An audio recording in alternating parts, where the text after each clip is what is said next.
suportahan at gabay ng magulang ang kailangan. Maaaring may masiselang tema, lengguwahe, karahasan, sexual, horror o droga na hindi angkop sa mga bata.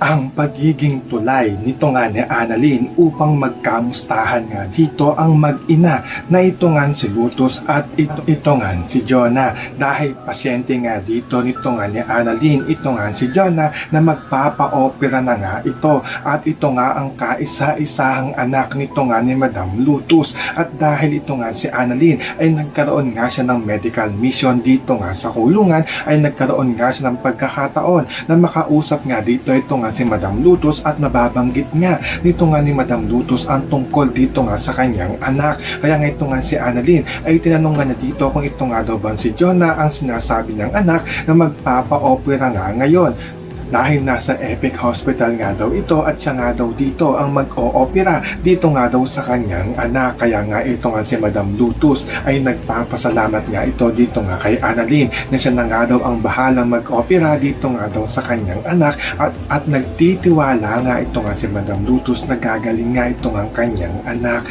So pakakaabangan nga natin dito ang pagiging tulay ito nga ni Annalyn dito nga kay Jonah at dito nga kay Madam Lutus. Yan ang ating mga pakakatutukan at pakakaabangan dito nga lang sa Abot Kamay na Pangarap.